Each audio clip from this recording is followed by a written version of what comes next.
ಆತ್ಮೀಯ ಮತದಾರ ಬಂಧುಗಳೇ, ನಿಮ್ಮೆಲ್ಲರಿಗೂ ನಮಸ್ಕಾರ. ಇಂದು ನಾನು ವಿಶೇಷ ಸಮಗ್ರ ಪರಿಷ್ಕರಣೆ ಅಂದರೆ SIRಗಾಗಿ ನಿಮ್ಮ ಎನ್ಯುಮರೇಷನ್ ಫಾರ್ಮ್ ಹೇಗೆ ಭರ್ತಿ ಮಾಡಬೇಕು ಎಂಬುದರ ಬಗ್ಗೆ ಮಾಹಿತಿ ನೀಡಲಿದ್ದೇನೆ. ಮೊದಲನೆಯದಾಗಿ ಭಾಗ 1 ನೋಡಿ. ಈ ಭಾಗದಲ್ಲಿ ನಿಮ್ಮ ವಿವರಗಳನ್ನು ಈಗಾಗಲೇ ಮುದ್ರಿಸಲಾಗಿದೆ. ನಿಮ್ಮ ಹೆಸರು, ಮತದಾರರ ಗುರುತಿನ ಚೀಟಿ ಅಂದರೆ ಎಪಿಕ್ ಸಂಖ್ಯೆ, ವಿಳಾಸ, ವಿಧಾನಸಭಾ ಕ್ಷೇತ್ರ ಮತ್ತು ನಿಮ್ಮ ಹಳೆಯ ಭಾವಚಿತ್ರಗಳನ್ನು ಮುದ್ರಿಸಲಾಗಿದೆ.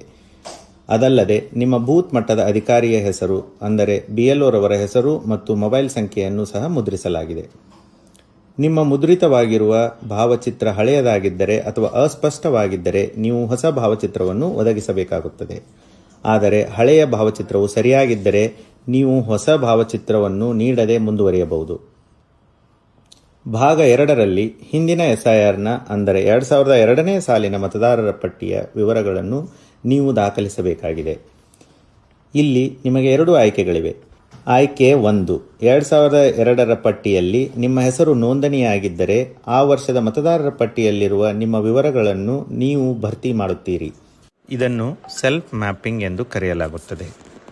ಆಯ್ಕೆ 2, ಒಂದು ವೇಳೆ 2002ರಲ್ಲಿ ನಿಮ್ಮ ಹೆಸರು ನೋಂದಣಿಯಾಗದಿದ್ದರೆ ನೀವು ನಿಮ್ಮ ತಂದೆ, ತಾಯಿ, ಅಜ್ಜ ಅಥವಾ ಅಜ್ಜಿಯವರ 2002ರ ಮತದಾರರ ಪಟ್ಟಿಯ ವಿವರಗಳನ್ನು ಒದಗಿಸಬೇಕು. ಇದನ್ನು ಪ್ರೊಜೆನಿ ಮ್ಯಾಪಿಂಗ್ ಎಂದು ಕರೆಯಲಾಗುತ್ತದೆ. 2002ರ ಮತದಾರರ ಪಟ್ಟಿಗಳ ವಿವರಗಳು ನಿಮ್ಮ ಬೂತ್ ಮಟ್ಟದ ಅಧಿಕಾರಿಗಳೊಂದಿಗೆ ಲಭ್ಯವಿರುತ್ತದೆ. ಅದಲ್ಲದೆ ಮುಖ್ಯ ಚುನಾವಣಾಧಿಕಾರಿಯವರ ವೆಬ್ಸೈಟ್ co.karnataka.gov.in ಮತ್ತು ಭಾರತ ಚುನಾವಣಾ ಆಯೋಗದ ವೆಬ್ಸೈಟ್ voters.eci.gov.in ಹಾಗೂ ECI ನೆಟ್ ಅಪ್ಲಿಕೇಶನ್ನಲ್ಲಿ ಸಹ ಲಭ್ಯವಿರುತ್ತದೆ.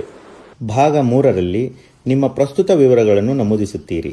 ದಯವಿಟ್ಟು ಗಮನಿಸಿ, ಇಲ್ಲಿ ನಿಮ್ಮ ಜನ್ಮ ದಿನಾಂಕವನ್ನು ಕಡ್ಡಾಯವಾಗಿ ನಮೂದಿಸಬೇಕು.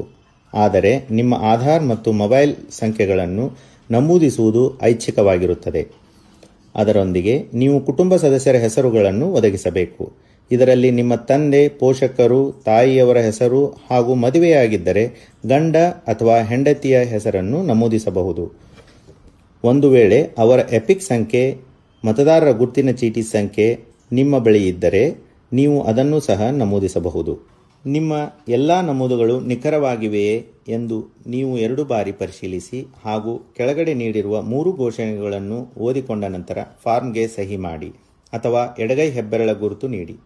ನಿಮ್ಮ ಅನುಪಸ್ಥಿತಿಯಲ್ಲಿ ನಿಮ್ಮ ಪರವಾಗಿ ನಿಮ್ಮ ಕುಟುಂಬದ ಯಾವುದೇ ವಯಸ್ಕ ಸದಸ್ಯರು ನಿಮ್ಮೊಂದಿಗಿನ ಸಂಬಂಧವನ್ನು ನಮೂದಿಸಿ ಸಹಿ ಮಾಡಬಹುದು. ಸಹಿ ಮಾಡಿದ ನಂತರ ಫಾರ್ಮ್ ಅನ್ನು ನಿಮ್ಮ ಬೂತ್ ಮಟ್ಟದ ಅಧಿಕಾರಿಯವರಿಗೆ ಅಂದರೆ BLOರವರಿಗೆ ಹಸ್ತಾಂತರಿಸಿ.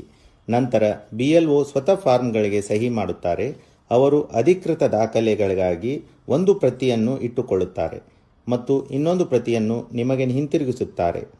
ದಯವಿಟ್ಟು ಈ ಹಿಂತಿರುಗಿಸಿದ ಪ್ರತಿಯನ್ನು ಸುರಕ್ಷಿತವಾಗಿಟ್ಟುಕೊಳ್ಳಿ, ಏಕೆಂದರೆ ಇದು ನಿಮ್ಮ ಅಧಿಕೃತ ಸ್ವೀಕೃತಿಯಾಗಿರುತ್ತದೆ. ವಿಶೇಷ ಸೂಚನೆ: ಎನ್ಯುಮರೇಷನ್ ಫಾರ್ಮ್ ಜೊತೆ ಯಾವುದೇ ದಾಖಲೆ ಒದಗಿಸುವ ಅವಶ್ಯಕತೆ ಇರುವುದಿಲ್ಲ. ನಿಮ್ಮ ಅಮೂಲ್ಯ ಸಮಯಕ್ಕಾಗಿ ಧನ್ಯವಾದಗಳು.